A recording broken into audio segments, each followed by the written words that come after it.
एक देश एक चुनाव की चर्चा पहली बार नहीं है। ये हमारे देश में पहले भी लोकसभा विधानसभा के चुनाव एक साथ हुए हैं। साल 1952, 57, 62 और 67 में लोकसभा और विधानसभा चुनाव साथ साथ हुए। हालांकि ये किसी संवैधानिक नियम और कानून नहीं बल्कि परंपरा के तहत कराए गए। आजादी के बाद केंद्र से राज्यों तक एक पार्टी की सरकार थी। उस वक्त राजनीतिक पार्टियां भी आज के मुकाबले काफी कम थी, लेकिन बाद में अलग अलग संस्थाओं और आयोगों ने एक देश एक चुनाव पर सिफारिशें दी। अब हम आपको बताते हैं कि इस दिशा में अब तक कब क्या क्या हुआ।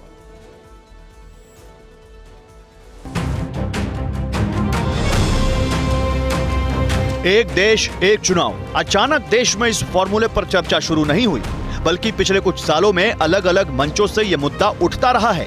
कभी चुनाव आयोग ने लोकसभा विधानसभा चुनाव साथ कराने की सिफारिश की, कभी विधि आयोग की तरफ से इसका सुझाव दिया गया। साल 1983 में पहली बार चुनाव आयोग ने सरकार को लोकसभा और विधानसभा चुनाव एक साथ कराने की सलाह दी।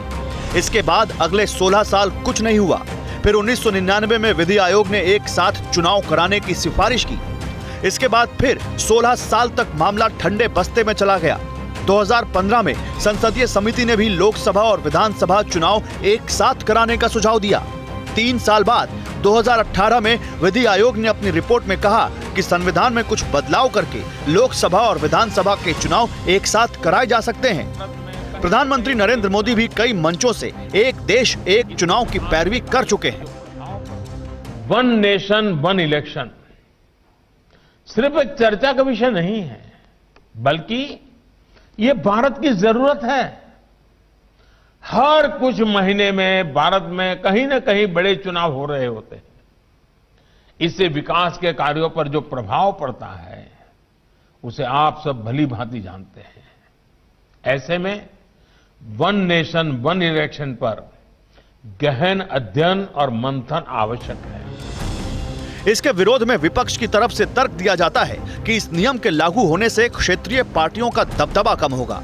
यहाँ एक सर्वे रिपोर्ट पर गौर करना जरूरी है। साल 2015 में IDFC इंस्टीट्यूट ने 2004 से लेकर 2015 तक के चुनावी डेटा का विश्लेषण किया। जो परिणाम निकला उसके मुताबिक अगर लोकसभा और विधानसभा के चुनाव साथ होते हैं तो 77% वोटर केंद्र और राज्य में एक ही पार्टी को वोट देते हैं। अगर लोकसभा और विधानसभा चुनाव में 6 महीने का अंतराल होता है तो यह आंकड़ा 61% पर आ जाता है। यानी 6 महीने में 16% वोटर दूसरी पार्टी के साथ जाने का मूड बना लेते हैं। अब देखना यह है कि इन सब चुनौतियों के बीच क्या सरकार इस बार इस नियम को अमल में ला पाती है।